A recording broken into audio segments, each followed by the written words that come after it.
الله تهدي نورهم تد وشاع طلع البدر علينا من ثنيات الوداع وجب الشكر علينا ما دعا لله داع.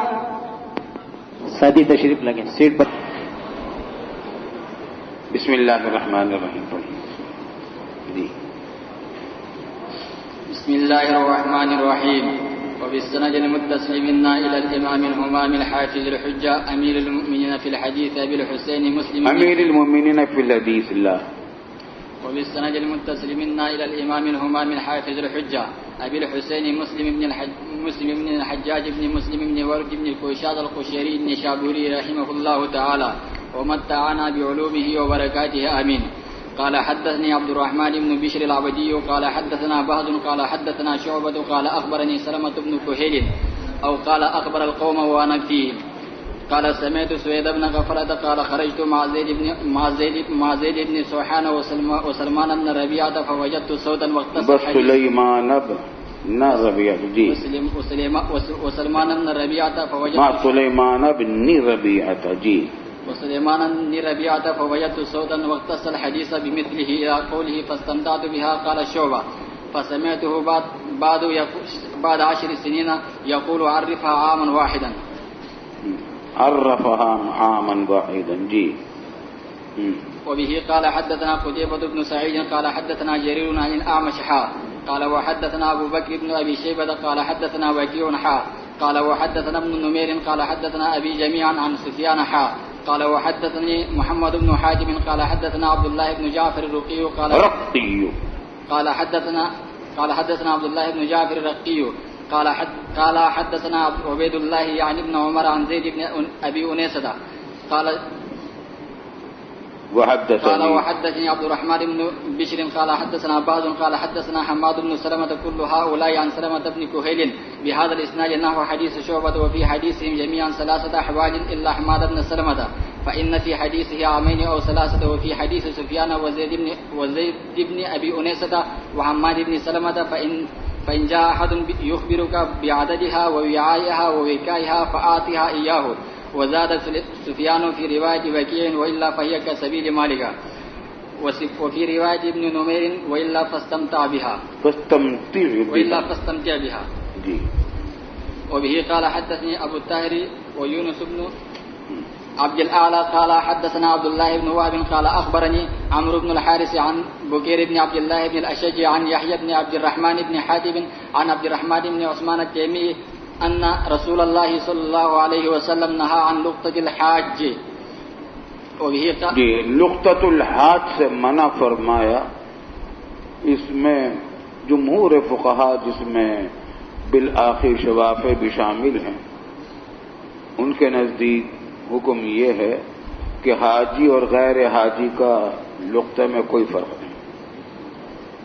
اور مطلب یہاں یہ ہے کہ کسی وہم کو دور کرنا مقصود ہے. حاجی کا جو خاص طور سے ذکر کیا, کسی کو یہ وہم ہو سکتا ہے کہ اگر کوئی حاجی کا لقطہ ملا, اب اگر اس کی تعریف کریں گے تو بیکار ہوگا کیونکہ لوگ اپنے اپنے گھروں کو واپس جا چکے ہیں.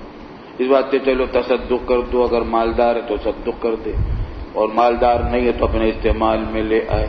کہا کہ ایسا نہیں ہوگا, بلکہ تعریف جس طرح غیر حاجی کے لقطے کی جاتی ہے اس کی بھی کی جائے گی. جو حکم غیر حاجی کے لقطے کا ہے وہی اس کا بھی ہو, اور نہیں جو فرمائی وہی خاص طور سے اس وہم کو دور کرنے کے لیے کہ کوئی یہ نہ سمجھے کہ اس کی تعریف کی ضرورت نہیں ہے. چلیے. وبه قال حدثني أبو الطاهر ويونس بن عبد الأعلى قال حدثنا عبد الله بن وهب قال أخبرني عمرو بن الحارث عن بكر بن سوادة عن أبي سالم الجشاني عن زيد بن خالد الجهني رضي الله تعالى عنه وعنهم عن رسول الله صلى الله عليه وسلم قال من آوى ضالة فهو ضال ما لم يعرفها. جی باب تحریم حلب الماشیة بغیر اذن مالکها. وبه قال حدثنا يحيى بن يحيى التيمي قال قرأت على مالك عن نافع عن ابن عمر رضي الله تعالى عنهما وعنهم أن رسول الله صلى الله عليه وسلم قال لا يحلبن أحد ماشية أحد إلا بإذنه أيحب أحدكم أن تؤتى مشربته فتكسر خزانته فينتقل طعامه فإنما تخزن لهم زروع مواشيهم أطعمتهم فلا يحلبن أحد ماشية أحد إلا بإذنه. جی. وبه قال حدثنا قتيبة بن سعيد ومحمد بن رمح جميعا عن الليث بن سعد قال وحدثناه أبو بكر بن أبي شيبة قال حدثنا علي بن مسر قال وحدثنا ابن نمير قال حدثنا أبي كلاهما عن عبيد الله قال وحدثني أبو الربيع وأبو كامل قال حدثنا حماد قال وحدثني زهير بن حرب قال حدثنا إسماعيل يعني بن علية جميعا عن أيوب قال وحدثنا ابن أبي عمر قال حدثنا سفيان عن إسماعيل بن أمية قال وحدثنا محمد بن رافع قال حدثنا عبد الرزاق عن معمر عن أيوب وابن جريج عن موسى كل هؤلاء عن نافع عن ابن عمر رضي الله تعالى عنهما وعنهم عن النبي صلى الله عليه وسلم نحو حديث مالك غير أن في حديثهم جميعا فينتقل إلا ليس بن سعد فإن في حديثه فينتقل طعامه كرواية مالك. جی. بسم اللہ الرحمن الرحیم. ينتقل کے معنی بکیر دینا اور ينتقل کے معنی آوازیں کے منتقل کر دینا. اور مشروبہ سے مراد وہ چھوٹا سا کمرہ اور کوٹھڑی ہے جس میں لوگ اس زمانے میں کھانے پینے کا سامان محفوظ کر کے رکھا کرتے تھے، جس کو آج کل کی اصطلاح میں اسٹور بھی کہہ سکتے ہیں. جی. وبه قال حدثنا قتيبة بن سعيد قال أخبرنا ليس عن سعيد بن أبي سعيد عن أبي شريح العدوي رضي الله تعالى عنه وعنهم أنه قال سمعت أذناي وأبصرت عيناي حين تكلم رسول الله صلى الله عليه وسلم فقال من كان يؤمن بالله واليوم الآخر فليكرم ضيفه جائزته. قالوا وما جائزته يا رسول الله؟ قال يومه وليلته والضيافة 3 أيام فما كان وراء ذلك فهو صدقة عليه. وقال ومن كان يؤمن بالله واليوم الآخر فليقل خيرا أو ليصمت. وبه قال حدثنا فليكرم ضيفه جائزته. جائزته منصوب ہے بدل اشتمال ہونے کی وجہ سے، اور مطلب یہ ہے کہ مہمان کے جائزے کا بھی اکرام کرنا چاہیے. اور جائزے سے مراد کون بتائے گا کیا ہے؟ ہاں، محمود بتائے.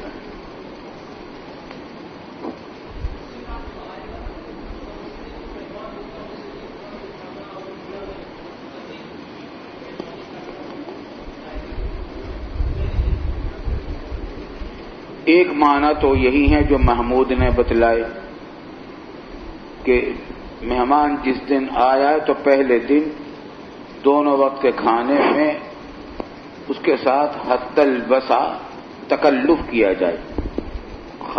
روزمرہ کے کھانا جو آپ خود کھاتے ہیں اس سے کچھ بہتر کھانا، جتنا آپ بہتر کھانا اس کے لیے کر سکتے ہیں وہ کریں. ایک تو معنی جائزہ کے یہ ہیں اور یہ بھی مسنون ہے. اور دوسرے معنی 35 نمبر جب جانے لگے تو ایک دن صبح، ایک دن اور رات کا کھانا توشہ اس کے ساتھ کرے. یہ اکرام ضیف کے اندر یہ بھی داخل ہے کہ اس کا جائزہ کیا جائے. جی. وبه قال حدثنا أبو قريب محمد بن العلاء قال حدثنا وكيع قال حدثنا عبد الحميد بن جعفر عن سعيد بن أبي سعيد المقبري عن أبي شريح الخزاعي رضي الله تعالى عنه وعنهم قال قال رسول الله صلى الله عليه وسلم الضيافة 3 أيام وجائزته يوم وليلة ولا يحل لرجل مسلم أن يقيم عند أخيه حتى يؤثم. قالوا يا رسول الله اس کے پاس مہمان کہ اس کو گناہ میں مبتلا کر دے. 3 دن سے بھی زیادہ ٹھہر کے پڑاؤ ڈال دیا، رہ پڑے.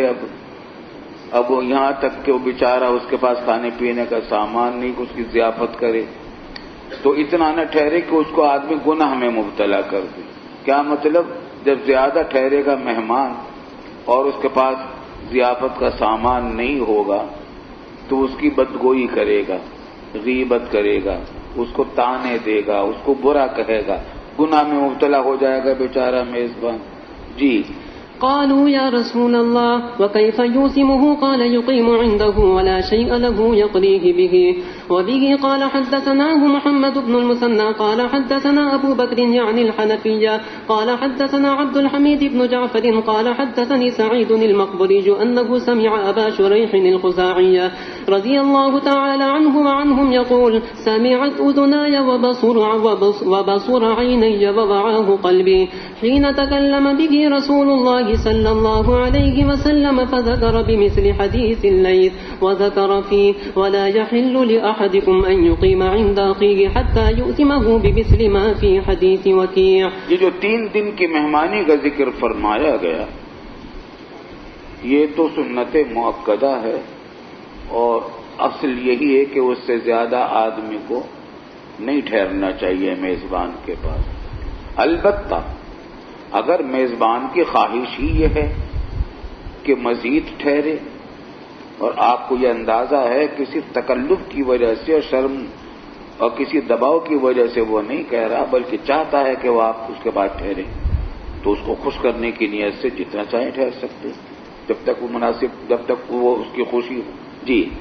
وبه قال حدثنا قتيبة بن سعيد قال حدثنا ليس. وہ یہ بات جو ہم نے کہی وہ کیا دلالت النص سے کہی.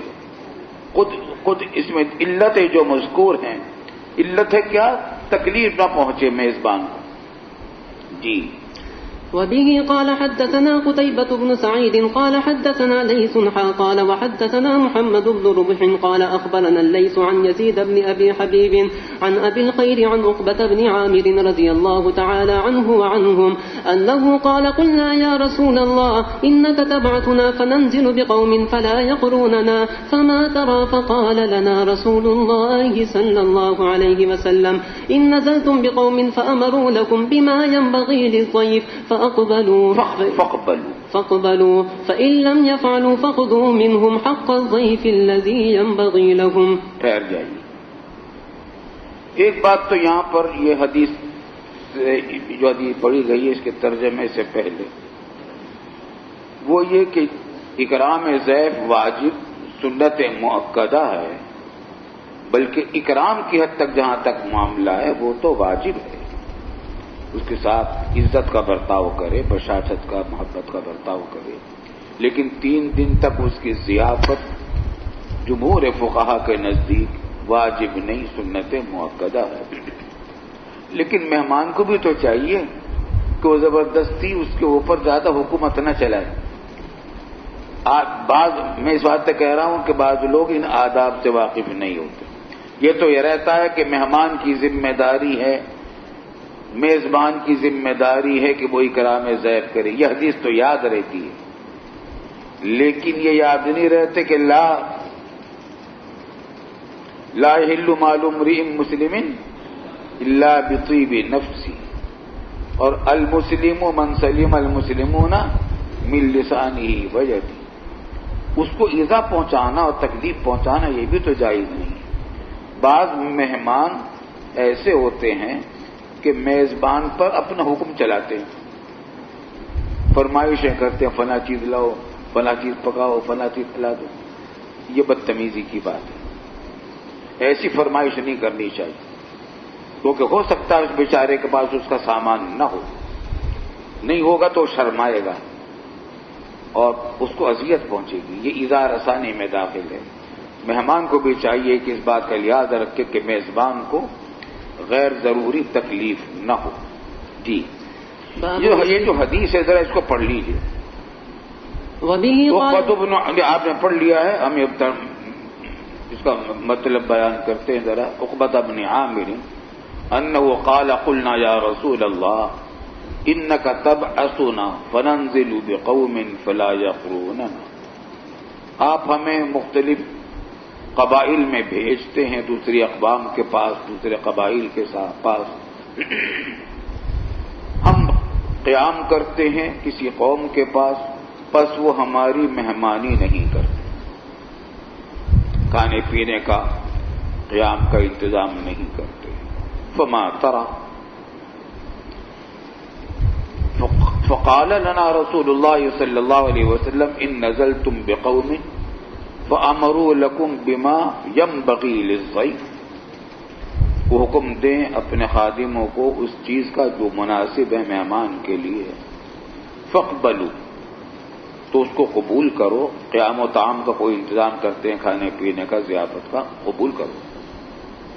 فإن لم يفعلوا، اور اگر وہ یہ کام نہ کریں، ضیافت نہ کریں، مہمانی نہ کریں، فخذوا منه حق الضيف الذي ينبغي لهم، تو ان سے لے لو مہمان کا وہ حق جو مناسب ہے ان کے لیے.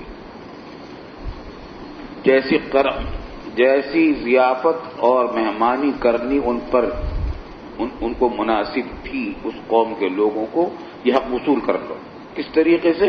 مسئلۃ الظفر کی طرح، چاہے چوری کر کے لے لو، چاہے زبردستی لے لو، لینے کی اجازت ہے. بات سمجھ میں آتی ہے؟ یہ مسئلہ پڑھ لیا ہے کہیں؟ پڑھ لیا ہے تفصیلی اس میں؟ ہاں، حاصل کون بتائے گا؟ ہاں، اصل تو یہ ہے کہ مہمانی جو ہے اس طرح کسی سے جو ہے حق کے ضیف وصول کرنا صحیح نہیں ہے، لیکن اس حدیث میں ہم توجیہ کریں گے. اور توجیہ اس طرح کہ پہلے جو ہے وہ معاہدہ آپ صلی اللہ علیہ وسلم اور مختلف قوموں کے درمیان معاہدے ہوئے تھے، تو اس معاہدے کے اندر یہ تھا کہ ہمارے اگر لوگ آپ کے پاس سے گزریں گے تو آپ ان کی مہمانی کریں گے. تو اس مہمانی کیونکہ معاہدے کے اندر یہ شامل تھا، اس وجہ سے وہ لے سکتے تھے. یا یہ جو ہے بعد میں منسوخ ہو گیا. صحیح کہا ہے انہوں نے.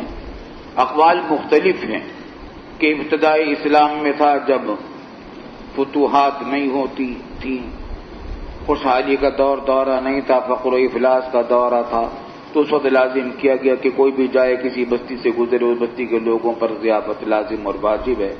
بعد میں جب فتوحات ہو گئیں تو یہ حکم برقرار نہ رہا، اور بھی مختلف توجیحات کی گئی ہیں. ایک توجیہ یہ کی گئی ہے کہ یہ ان لوگوں کے لیے جن کو رسول اللہ صلی اللہ علیہ وسلم سرکاری کاموں سے بھیجا کرتے تھے دوسری اقوام کے پاس. مثلا کسی کو مصدق بنا کر بھیجا کچھ لوگوں کے زکوٰۃ وصول کر کے لاؤ اس قوم سے، یا کسی اور مقصد کے لیے کسی قوم کے پاس، قبیلے کے پاس بھیجا، تو ان پر اس کی ضیافت واجب تھی جب تک وہ ان کے ہاں وہ قیام کریں. بات سمجھ میں آتی ہے؟ لیکن علامہ خطابی فرماتے ہیں کہ یہ بھی اس وقت تک کی بات تھی جب تک بیت المال قائم نہیں ہوا تھا. جب بیت المال قائم ہو گیا تو اب ان سفر کرنے والوں، سرکاری کاموں سے جانے والوں کے لیے تو بیت المال سے خرچہ کیا جاتا ہے، وہ واجب نہیں رہا.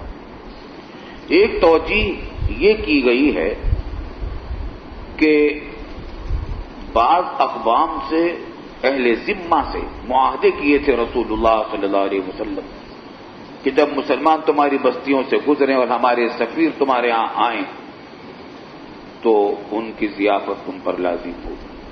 لیکن علامہ نووی اور حافظ ابن حجر نے یہ کہہ کر اس توجیہ کو بھی رد کر دیا کہ یہ کام تو فاروق اعظم نے اپنے زمانے میں کیا تھا. شام کے ذمیوں کے ساتھ معاہدہ کیا تھا کہ مسلمان اگر تمہاری بستیوں سے گزرے تو تم اتنے دن کی ضیافت تم پر لازم ہے. کہتے ہیں کہ یہ تو فاروق اعظم نے کیا تھا، حضور صلی اللہ علیہ وسلم سے ثابت ہونا محتاج دلیل ہے. حافظ ابن حجر اور علامہ نووی جیسی عظیم شخصیات یہ فرماتی ہیں. ان حضرات کے سامنے ہم جیسے آدمی کو کچھ کہنا تو بے ادبی ہے، لیکن ہم اپنی بات عرض کرتے ہیں. وہ یہ کہ طبقات ابن سعد میں ایسی 3 روایتیں مجھے ملی ہیں، بہت تلاش کی میں نے.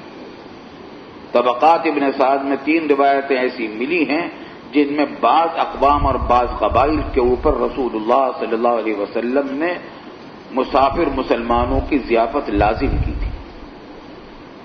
قبیلہ ازد کی شاخ بارق پر خط بھیجا تھا رسول اللہ صلی اللہ علیہ وسلم نے کہ 3 دن تک ضیافت، مسلمان مسافر جو تمہارے یہاں سے گزریں 3 دن کی ضیافت تم پر لازم ہو.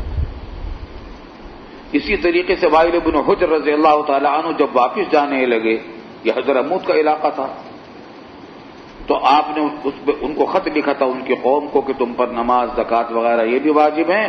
وعلیہم العون لسرایا المسلمین، مسلم فوجی دستے جو تمہاری بستیوں میں آئیں کہیں کسی جہاد کے سفر میں، تو ان کی تعاون، ان کی مدد کرنا تمہاری ذمہ داری ہے. اور ظاہر ہے کہ اس مدد میں سب سے پہلی چیز یہ کہ ٹھہرنے کا انتظام ہو، کھانے پینے کا انتظام ہو. تو یہ واجب کیا گیا تھا. اسی طریقے سے نجران کے ذمیوں سے جو معاہدہ کیا تھا رسول اللہ صلی اللہ علیہ وسلم نے صلح کا، ان شرائط صلح میں یہ بات بھی داخل تھی کہ ہمارے سفرا، سفیر جو تمہارے پاس آئیں گے ان کی ضیافت 20 دن تک کم از کم تم پر لازم ہوگی. تو خلاصہ یہ کہ عام حکم نہیں تھا، بعض قبائل اور بعض اقوام کے ساتھ رسول اللہ صلی اللہ علیہ وسلم نے معاہدے کیے تھے. اور قرینہ کیا ہے کہ انک تبعثنا فننزل بقوم فلا یقرون، آپ ہمیں بھیجتے ہیں کچھ قوموں کے پاس، ہم کسی قوم کے پاس ٹھہرتے ہیں وہ ہماری قرا نہیں کرتے. تو مطلب مراد وہی کہ جن اقوام سے معاہدے طے ہوئے ہیں ان معاہدے کے لحاظ سے ان پر لازم ہے کہ وہ تمہاری ضیافت کریں، اگر نہ کریں تو زبردستی وصول کر لو. بات سمجھ میں آ گئی بھائی؟ چلیے آگے. باب استحباب المواسية بفضول المال. وبه قال حدثنا شيبان بن فروخ قال بسم اللہ. آگے بھائی ہم پڑھیں آگے. ہاں شيبان بن فروخ قال حدثنا أبو الأشهب عن أبي نضرة عن أبي سعيد الخدري رضي الله تعالى عنهم قال بينما نحن في سفر مع النبي صلى الله عليه وسلم إذ جاءه رجل على راحلة الله قال فجعل يصرف بصره يمينا وشمالا وہ دائیں بائیں دیکھنے لگا. مقصد اس کا یہ تھا کہ اس کی حالت کو دیکھ کر حضرت صلی اللہ علیہ وسلم اور آج کے اصحاب اس کی کچھ مدد کریں، کھانے پینے میں کچھ مدد کریں. اور بعض روایت ابو داؤد کی روایت سے اشارتاً ایسا محسوس ہوتا ہے کہ وہ اس کی ناقہ تھک چکی تھی، کمزور ہو گئی تھی، چلنے کے قابل نہ رہی تھی، تو یہ چاہتا تھا کہ اس کو ناقہ بھی کوئی دوسری مل جائے. فقال رسول اللہ صلی اللہ علیہ وسلم، لیکن سوال بھی کرنا نہیں چاہتا تھا سوال کی ذلت سے بچنے کے لیے. فقال رسول اللہ صلی اللہ علیہ وسلم من کان معه فضل ظہر فلیعد به. عود کے معنی لوٹنے کے تو ہوتے ہی ہیں، احسان کرنے کے بھی آتے ہیں. فلیعد به علی من لا ظہر له ومن کان له فضل من زاد فلیعد به علی من زاد له. قال فذكر من اصناف المال حتى ما ذكر من اصناف المال ما ذكر فذكر من اصناف المال ما ذكر، جو کچھ بھی ذکر کرنا تھا کیا. حتى رأينا انه لحق لأحد منا في فضل، ہمیں ایسا محسوس ہوا کہ اپنی ضرورت سے زائد میں کسی کو کوئی حق نہیں ہے. کیا مطلب ہے کہ اس سفر کی حالت میں، اس حالت میں جب کہ وہ ضرورت مند ہے تو اب ہمارے لیے جائز نہیں کہ اپنے پاس بچا کر رکھے اور اس کی ضرورت کو پوری نہ کرے. جی آگے ہم پڑھ لیتے ہیں. بسم اللہ الرحمن الرحیم. آگے ہم پڑھ لیتے ہیں عبارت. سوال ہے جی سوال ابھی یہ جو قضا والی حدیث میں ہم نے بحث کی، جی یہ جو ابھی حق الزیف والی حدیث گزری، اس کو اگر اس مستر کے حق میں مانا جائے تو حدیث محکم پھرے گی اس ایک جواب یہ بھی دیا گیا کہ مستر کے حق میں ہے، لیکن وہ تو زیف اور غیر زیف سب کے لیے ہے. جو بھی مستر ہو وہ زبردستی لے سکتا سب کے لیے. جی سماحة الأستاذ العلام، بعد إلقاء ألف تحية وسلام، إن الكتاب قد بلغ حد الختام، وهؤلاء الطلبة العظام يرجون أن تسلج القلوب في هذا المقام بقراءتكم هذا الكلام الذي نطق به سيد الأنام، حيث أشرقت به غياهيب الظلام وتبين منه كل حلال وحرام. يا أستاذ اقرأ الكتاب. ما شاء الله. هذا سجع ولكن ليس كالأعراب ولا كسجع الكهان. ما شاء الله بارك الله فيكم. بسم الله الرحمن الرحيم. باب خلط الازواد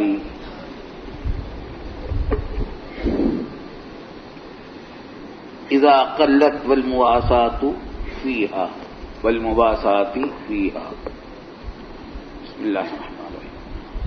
وبه قال حدثني احمد بن يوسف الازدي قال حدثنا النضر يعني ابن محمد الميامي قال حدثنا إكرمة وهو ابن عمار قال حدثنا عياض بن سلمة عن أبيه رضي الله تعالى عنه وعنهم قال خرجنا مع رسول الله صلى الله عليه وسلم في غزوة فأصابنا جهد حتى هممنا أن ننحر بعض ظاهرنا. یہ غزوہ تبوک کا واقعہ یہ گزر چکا ہے، بظاہر یہ وہی واقعہ ہے. حتى هممنا أن ننحر بعض ظهرنا فأمر نبي الله صلى الله عليه وسلم وجمعنا تزوادنا ومزابدنا وأزوادنا سب نسخے ہیں اس میں. فبسطنا له نطعا فاجتمع زاد القوم على النطع قال فتطاولت میں اونچا ہوا لأحذره کہ میں اندازہ کروں کہ وہ کتنا ہے. فحذرته كربزة العنز اور كربزة العنز بکری کے بیٹھنے کی جگہ جتنی ہوتی ہے اتنی جگہ تھی بس جس میں وہ کھانا سارا کا سارا جمع ہوا تھا. ونحن 1400 تو 1400 آدمی تھے، ان کا بچا ہوا کل ذات صرف اتنا تھا اور کھانے والے اب اتنے. قال فأكلنا حتى شبعنا جميعا. یہ برکت تھی حضور صلی اللہ علیہ وسلم کی اور معجزہ ظاہر ہو گیا. ثم حشونا جروبنا جراب کی جمع ہے مسافر کے ساتھ جو تھیلا ہوتا ہے زاد رکھنے کا اور سامان رکھنے کا. فقال نبی اللہ صلی اللہ علیہ وسلم هل من وضوء وضو کا پانی. قال فجاء رجل بإدابة فيها نطفة ماء قليل تھوڑا پانی تھا اس میں. فأبرغها في قدح تو ایک بڑے برتن کے اندر حضور صلی اللہ علیہ وسلم نے اس ادابہ کو انڈیل دیا، الٹا کر دیا تاکہ اس کا سارا پانی اس قدح کے اندر آ جائے. تو اب یہاں پھر ایک معجزہ ظاہر ہوا.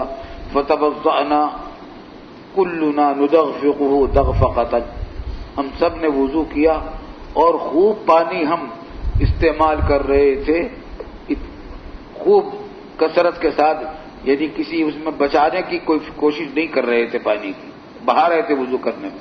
14 قال ثم جاء بعد 8 پھر 8 آدمی بعد میں آئے اور انہوں نے فقالوا هل من طهور فقال رسول اللہ صلی اللہ علیہ وسلم فرغ الوضوء وضو کا پانی ختم ہو گیا. باب سمیہ سے فریغا. اللہ تعالی قبول فرمائے ہماری اس حقیر سی کوششوں کو، محنتوں کو. کچھ بعید نے اللہ تعالیٰ نواز دے. کیا بعید اللہ کی رحمت سے ہماری بہت ساری کوتاہیوں کے باوجود ہماری کمزوریوں پر نظر فرما کر رحم فرما کر بخشش فرما دے، قبول فرما لے ہماری ان حقیر کوششوں کو. ویسے اللہ کی رحمت سے کبھی امید ہے انشاءاللہ. اللہ اپنے رحمت سے کبھی اللہ کی رحمت سے کبھی امید ہے. وہ ذرہ نواز ہے، چھوٹی سی ایک نیکی کو بھی قبول کر کے بخش دیتا ہے. کیا بعید اللہ تعالیٰ کو ہماری کوئی نیکی پسند آ گئی ہو اور وہ اللہ تعالیٰ نے قبول فرما لی ہو.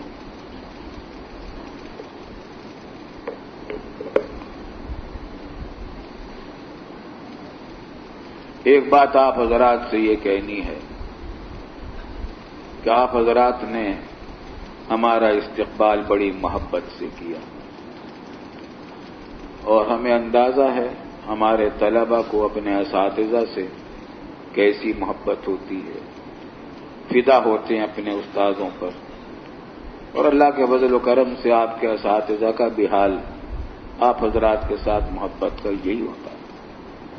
الحمدللہ میں روزانہ آپ سب کے لیے پابندی سے حضر میں، سفر میں، بیماری میں، تندرستی میں کوئی دن ناغا نہیں ہوتا جب میں اپنے تمام شاگردوں کے لیے اہتمام سے دعا نہیں کرتا. ایسے ہی نہیں، بس معمولی نہیں. کیا دعا کرتا ہوں؟ مناجات مقبول جو پڑھتا ہوں نا، مناجات مقبول ہے، دعاؤں کی کتاب ایک منزل روزانہ پڑھتا ہوں. اس کے ختم پر دعا کرتا ہوں کہ یا اللہ یہ سب دعائیں میری طرف سے بھی قبول فرما لیجئے اور فلاں فلاں کے لیے طرف سے بھی قبول فرما لیجئے. اس میں آپ سب شامل ہوتے ہیں. اتنی ساری دعائیں جو قرآن کریم کی اور احادیث کی آئی ہیں، انشاءاللہ تعالیٰ یہ کام دیں گی. ایسی جانے والی نہیں ہیں یہ دعائیں. کوئی دعا تو اخلاص سے ہوئی ہوگی، کوئی تو استحضار کے ساتھ ہوئی ہوگی، اور اللہ رب العالمین تو نوازنے والے ہیں. آپ لوگ اللہ کے راستے میں مجاہدے میں نکلے ہوئے ہیں. مشقت کا دور ہے. قابل مبارکباد وہ ہمیں ابھی ذکر کر رہا تھا کہ ہمارے یہاں بعض ہونہار طلبہ وہ بھی ہوتے ہیں جو کسی ایک حدیث میں بھی ناغا نہیں کرتے. یہ معمولی بات نہیں ہے، بہت بڑا مجاہدہ ہے. آدمی سننے تو بات تو صرف ایک جملے کی ہے کہ انہوں نے کوئی حدیث ناغا نہیں کی، لیکن دورے کے سال میں کوئی حدیث بھی نہ چھوٹے. یہ اتنا بڑا مجاہدہ ہے کہ تصور کرنا بھی مشکل ہے اس کا، لیکن کرتے ہیں اللہ کے فضل و کرم سے ہمارے ہونہار طلبہ. اور ایسے ہی طلبہ کی بدولت ہمیں امید ہوتی ہے کہ اللہ تعالیٰ ان کی بدولت ہماری بھی مغفرت فرما دے اور قبول فرما لے. آپ حضرات نے جس محبت سے آج ہمارا استقبال کیا، اس میں ملے جلے جذبات تھے ہمارے. اس بات کی تو خوشی تھی کہ آپ نے اپنے مجھ جیسے ناچیز استاد کے ساتھ محبت کی.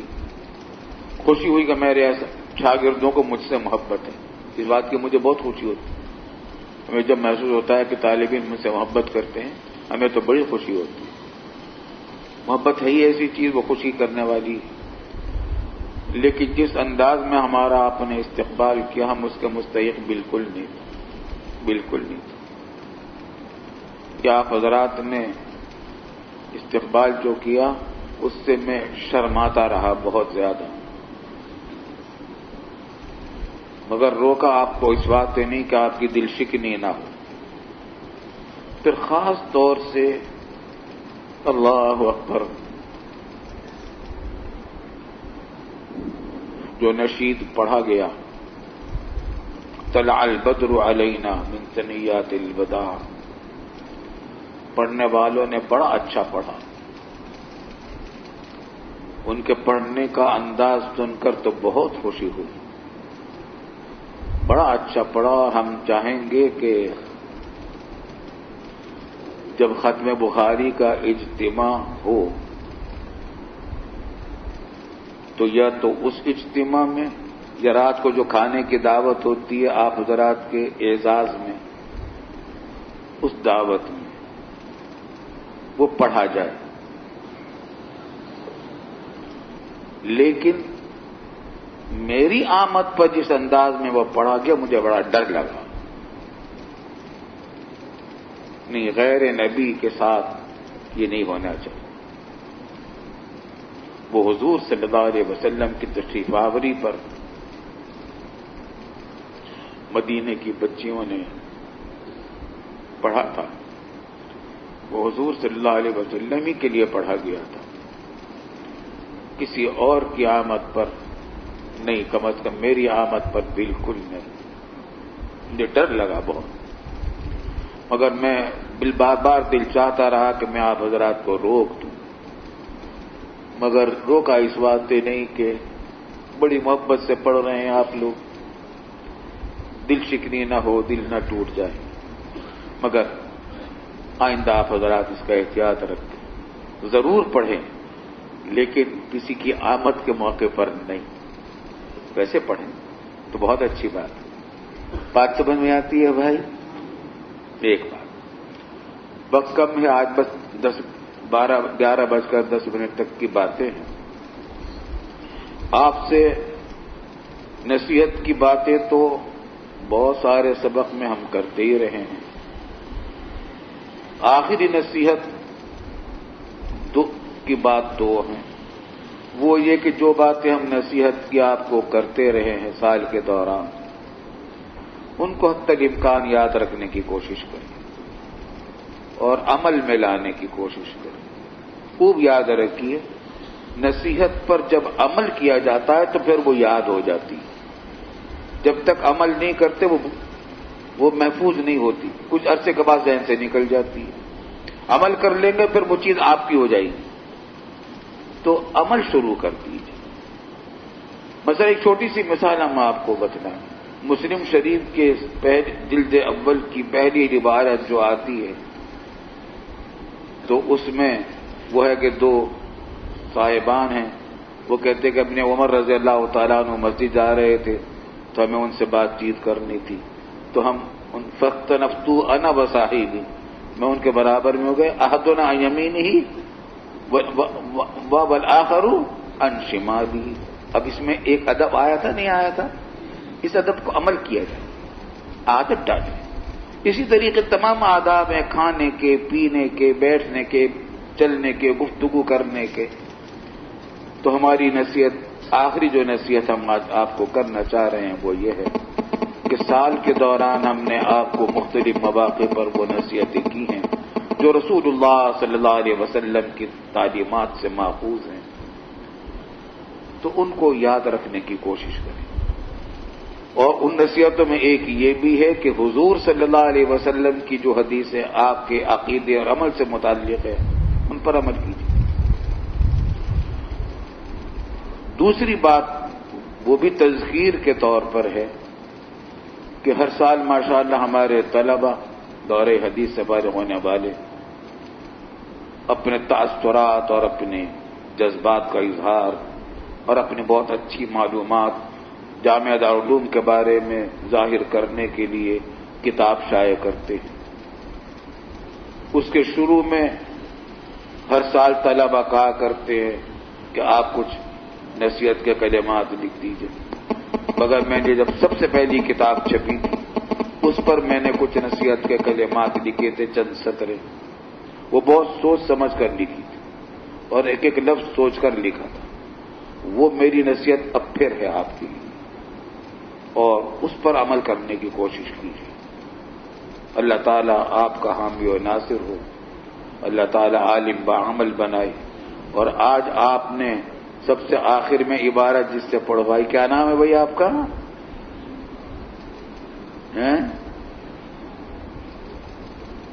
محمد فہیم۔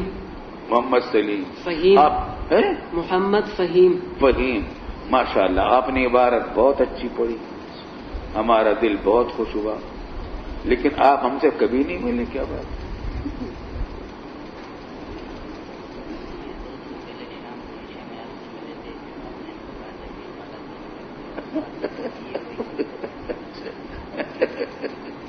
اچھا، یہ کہہ رہے ہیں کہ 2 دن پہلے یہ آپ سے ملے تھے اور انہوں نے بتایا تھا کہ میں دورے کا طالب علم ہوں، تو آپ نے کہا تھا کہ ہمیں کیا خبر تم دورے کے طالب علم، ہم سے تو ملتے نہیں، کبھی عبارت نہیں پڑھتے، کبھی سوال نہیں کرتے، تو آج انہوں نے اس کی تلافی کرنے کی کوشش کی ہے۔ ماشاءاللہ عبارت اچھی پڑھی آپ نے، الحمدللہ۔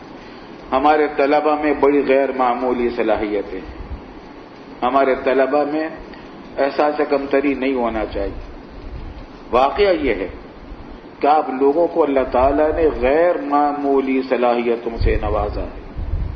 آج دوسرے اداروں یعنی کالجوں یونیورسٹیوں کے طلبہ میں وہ صلاحیتیں نہیں ہوتی، یا ہوتی ہیں مگر ان میں جذبہ نہیں ہوتا۔ الحمدللہ آپ حضرات نے اپنی زندگی اللہ کے لیے وقف کی ہے، اور پھر وہ صلاحیتیں جب آپ کسی کام کے کرنے پر آتے ہیں اور آپ کو رہنمائی مل جاتی ہے بڑوں کی تو آپ بہترین کام کرتے ہیں۔ ہاں، رہنمائی جب نہیں ملتی پھر کام خراب ہو جاتا۔ مثلا آپ حضرات دارالحدیث کا انتظام کرتے ہیں، ہمیں بڑی خوشی ہوتی ہے۔ میں مثال میں بتایا کرتا ہوں اپنے دارالعلوم کے انتظامیہ کے افراد کو کہ دارالحدیث کا انتظام سارا ہمارے طلبہ کرتے ہیں، اور ایسے حسن انتظام کے ساتھ ہوتا ہے سارا کام۔ ایک امیر ہے، پھر ہر مختلف کاموں کے الگ الگ امیر ہیں، مختلف حصوں کے الگ الگ امیر ہیں. یہ اسلامی نظام حکومت کی بنیادوں میں سے ایک ہے، امیر کی اطاعت، ایک امیر کے پیچھے چلنا. اور اس میں تو یہ بھی ہے کہ اگر تمہارے اوپر غلام مجدد الاطراف بھی امیر بنا دیا جائے تو اس کی بھی اطاعت واجب ہو جاتی ہے. الحمدللہ ہمارے طلبہ عملی مظاہرہ کرتے ہیں اور ہمیں اس بات کی بڑی خوشی ہوتی ہے کہ پورے سال امیر اور ان کے ساتھیوں میں کوئی تنازع نہیں پیش آتا، نزاع پیش نہیں آتا. اور امیر کو میں دیکھتا ہوں کہ وہ اور زیادہ جھک کر کام کرتا ہے اور زیادہ تواضع کے ساتھ کام کرتا ہے، اور اسی طریقے سے محبتیں اور اتفاق برقرار رہتا ہے. آپ حضرات نے یہ بہت اچھا کام سیکھا ہے. اساتذہ کی رہنمائی میں اتنا اچھا نظم آپ حضرات کرتے ہیں دارالحدیث کا کہ ہمارا دل باغ باغ ہو جاتا ہے جب ہم یہاں آتے ہیں. صلاحیت آپ حضرات کے اندر بے اندازہ ہے، بہت ہے، جذبہ بھی بہت ہے، محنت بھی بہت کرتے ہیں، مجاہدہ بھی زبردست کر لیتے. آج کون اتنی محنتیں کرتا ہے پڑھنے میں جتنا ہمارے ان مدرسوں کے طلبہ کرتے ہیں. ضرورت صرف رہنمائی کی. جب استاذوں کی اور بزرگوں کی رہنمائی ملتی ہے اور طلبہ ان سے رہنمائی حاصل کرتے ہیں تو ان کی صلاحیتوں کو چار چاند لگ جاتے ہیں.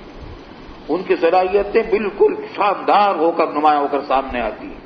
ہاں، جب وہ کام اپنی خودرائی سے کرتے ہیں اور کسی کی رہنمائی کے بغیر کرتے ہیں اسے خرابیاں پیدا ہوتی ہیں. میں آپ کو یہ وصیت پھر اور کر رہا ہوں کہ اپنی زندگی بھر اس کو یاد رکھیے گا. یہ بات آپ نے جس انداز میں یہ زندگی 1 سال کا وقت گزارا ہے، امیر کی اطاعت کے ساتھ، اتحاد و اتفاق کے ساتھ، تواضع اور ایک دوسرے کے ساتھ تواضع اور انکساری کے ساتھ، اگر یہ طریقہ آپ حضرات نے اپنے ہم عصر علماء کے ساتھ زندگی بھر رکھا، آپ انشاءاللہ وہ کام کریں گے جس کے لیے آپ کو تیار کیا گیا ہے اور امت کی رہنمائی میں آپ بڑا حصہ لے سکیں گے.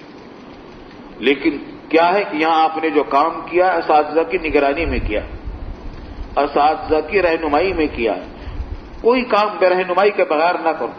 اپنے بزرگوں کی رہنمائی حاصل کرتے رہو. کسی نہ کسی بزرگ سے اپنا اصلاحی تعلق قائم کرو اور اپنی زندگی کے تمام اہم معاملات میں ان سے رہنمائی ضرور لیتے رہیں. پھر اللہ کے فضل و کرم سے آپ کامیاب ہوں گے، آپ کامیاب ہوں گے، خوب کامیاب ہوں گے انشاءاللہ تعالی. تقویٰ اور بزرگوں کی رہنمائی اس کے ساتھ جب کام ہوگا تو انشاءاللہ تقویٰ بھی صحیح طریقے سے کام کرے گا اور اخلاص بھی صحیح طریقے سے کام کرے گا. اللہ تعالیٰ آپ حضرات کی ہر قدم پر رہنمائی اور دستگیری فرمائے.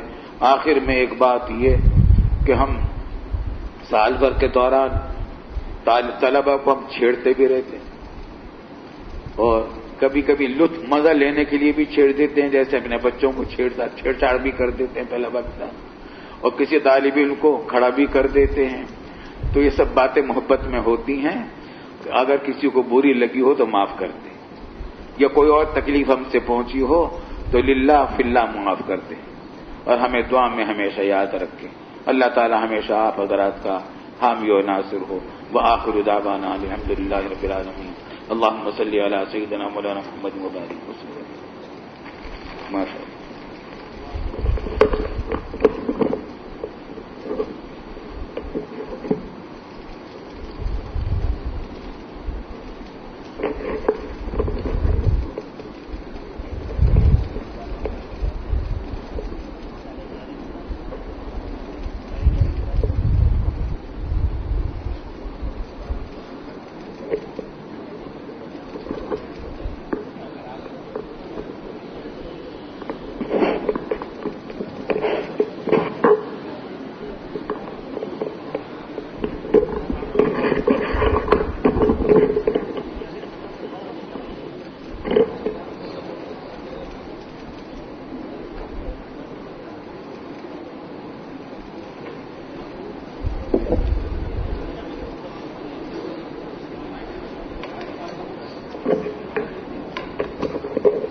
دور حدیث کے ساتھیوں سے گزارش ہے کہ وہ اپنی اپنی نشستوں پر تشریف رکھیں اور باقی ساتھیوں سے گزارش ہے کہ وہ جا سکتے ہیں.